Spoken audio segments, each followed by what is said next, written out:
Hello, my friends. D.L. Anderson here. Welcome back to Transformation by Truth podcast as we share the truth concerning these last days and what you must do to save yourself from the violent times that are just ahead. Today's podcast is a word of truth accounting of the end times. The end is coming. The end is near. Today's podcast is entitled End Times 248, a summary of the restoration of the nation of Yisra'el. The podcast objectives are provide a summary of the restoration of the nation of Yisra'el and forecast the next series of podcasts in this End Times series. This lesson contains timelines and other visuals. Therefore, if you are listening to the podcast, I advise you to watch the video version on our website or YouTube, or request a PDF of the lesson so you can add the visual effect. The purpose of the restoration. Now, in the most recent podcast, we concluded our mini-series on the people and places of the restoration of the nation of Israel. In doing so, we validated the restoration of the nation as an authentic prophetic event. To wit, we have fulfilled the 7 guidelines on every word of prophecy. After 26 podcasts dedicated to providing a high-level analysis of the restoration of the nation, we succeeded our goal. And now we are ready to move on to the next season in these last days. Before we do, I would dedicate one final podcast to this inaugural season in these last days, a summary of everything we have learned over the past 26 weeks. Specifically, I will recap the 7 guidelines as it pertains to this season, beginning with the first guideline, that is purpose.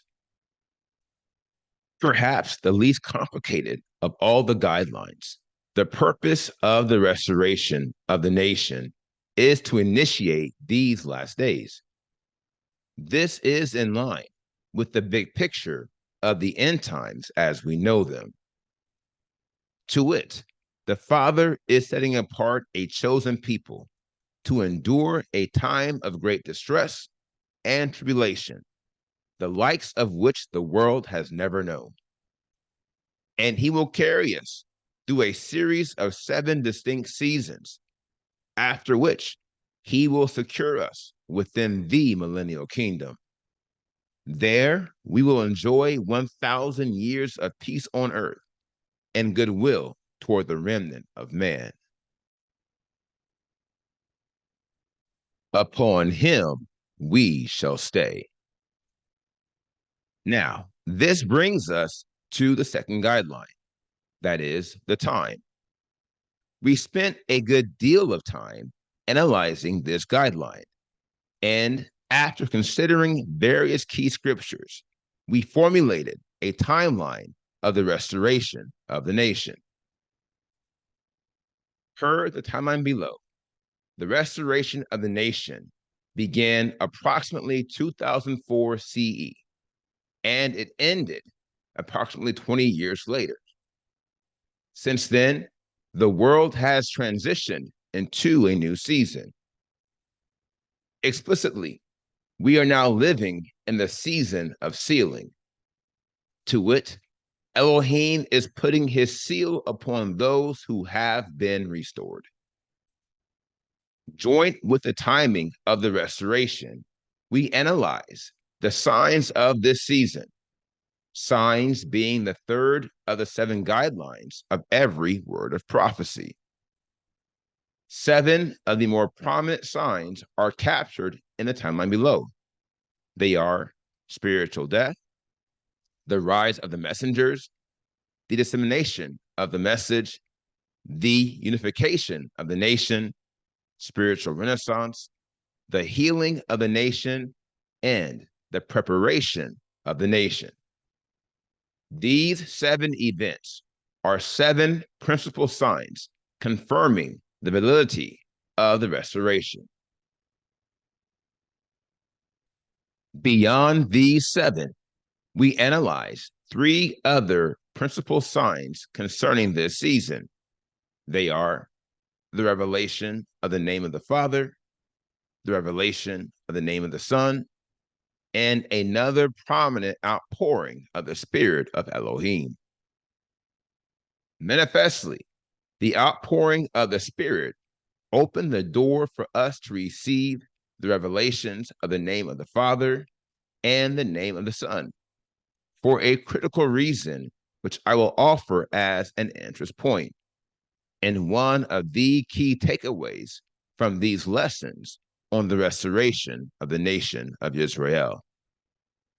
The outpouring of the Spirit of Elohim in these last days has put an end to the dispensation of blindness. That is, a period of time in which the nation of Israel has been blinded to many truths concerning their physical and spiritual heritage. Jeremiah 56 reveals, "My people have been wandering sheep. Their shepherds have led them astray, turning them away on the mountains. They have gone from mountain to hill. They have forgotten their resting place." My dear friends, this may have been how the season of restoration started, but it is not how it ended. Rather, due to the awesome outpouring of the Spirit of Elohim, we are no longer wandering sheep who are perishing and being led astray. Not at all. We are more than conquerors who have remembered our resting place. We have remembered all the precious promises bestowed upon us by our Creator, and upon Him we shall stay. All who have the message are one. From there, we moved to the 4th guideline, i.e., the messengers. These are the men and women, past and present, that Elohim has licensed to preach and teach the truth concerning these last days. Besides being men and women who practice what they preach, being obedient to the commands of Elohim, you'll recognize us largely because we are not the most popular men and women within the religious circuit. As I said before, we are not the most sought after.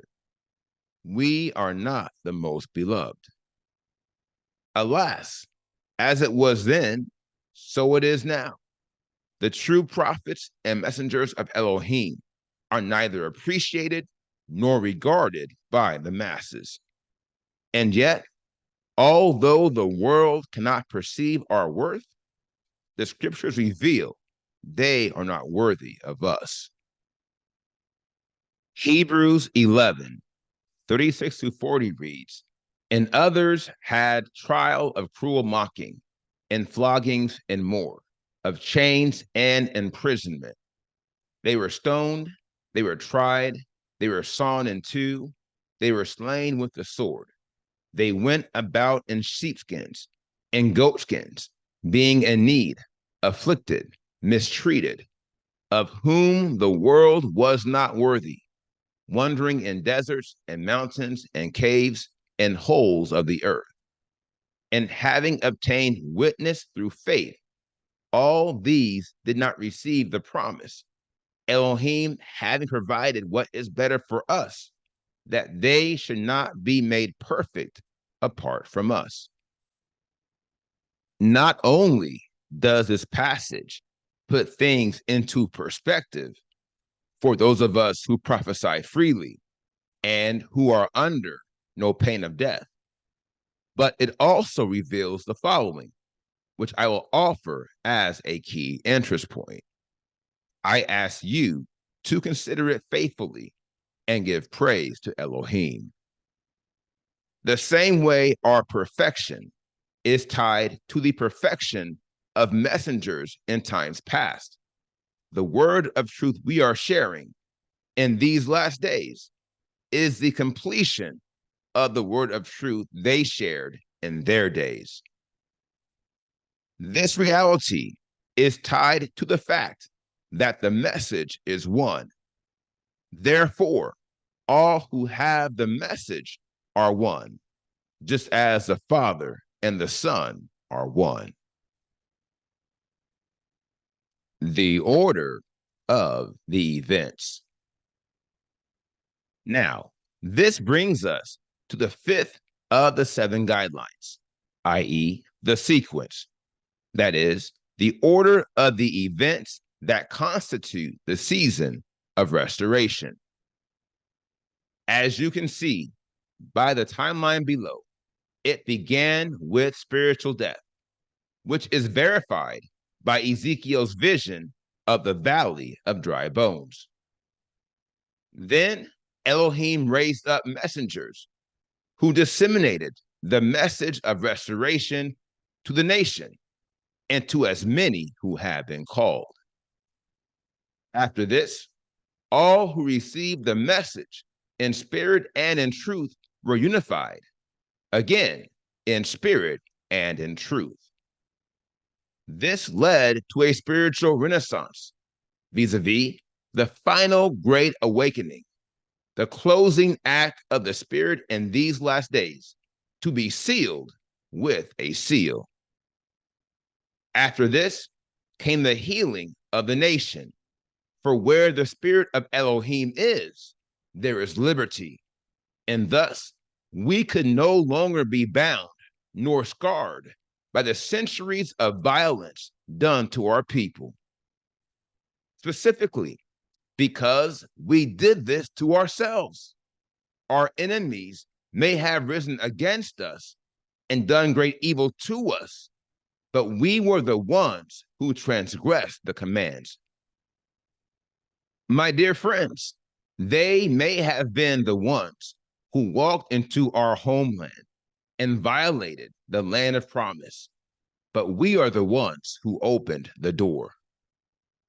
For that reason, this season ended with preparation to ensure we do not fail like our forefathers failed, and that which was before shall never be again. He would leave us a remnant. Now, this brings us to the sixth and seventh guidelines, i.e., the people, and in this case, the places. Needless to say, this has been the topic of the 7-part miniseries we just concluded.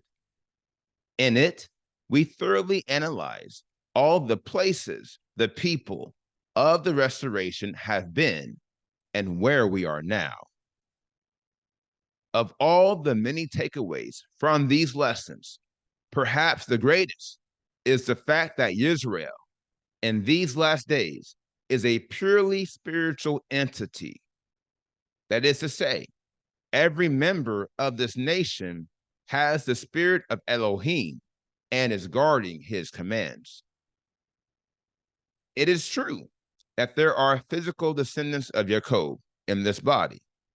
However, it is not because they are the physical offspring, it is because they are the spiritual seed.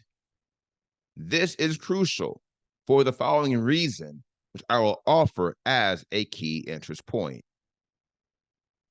If the renewed nation of Israel was a physical and or mixed entity consisting of men and women who are the physical offspring of Jacob, and yet they do not have the spirit of Elohim, then it would be doomed to fail in the same manner as the original nation.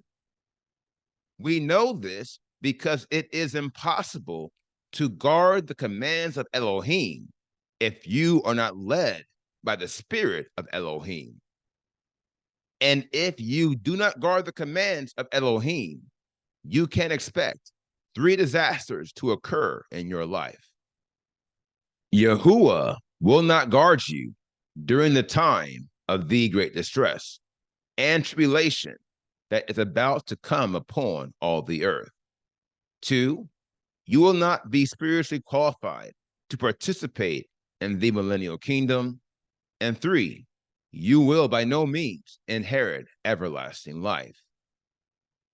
This is precisely why Shaul reveals flesh and blood cannot inherit the kingdom of Elohim.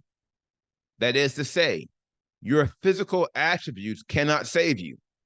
Remember, not all Israel is Israel. Likewise, Elohim never said he would save the entire nation, but he would leave us a remnant, and the remnant would be saved. The key is understanding what it will take to be a member of the remnant. Beyond experiencing the restoration of these last days, you must take the next step and obtain the seal of Elohim. And this will be the focus of the next series of podcasts. Now, here is the final word. We set our thoughts on what was before, then came the time to be restored. As I have often said, the story of our future is connected to our past. It is a narrative of cause and effect, and a measure of mercy no people in this world has ever met. For that reason, we should forever give thanks and praise to our Creator, the lofty one who sits above, for his mighty hand of power to restore us and his tender heart of love. Now, here is what's next. We completed today's podcast, End Times 248, a summary of the restoration of the nation of Yisra'el. And the next podcast is entitled End Times 250, an intro to the sealing of the set apart ones. I will post this podcast on Monday, January 1st, 2024. Until then, my friends, continue to be led by the Spirit of Elohim. Continue to watch, continue to pray, continue in fasting, and most of all, continue to be focused, for the end is coming. The end is near.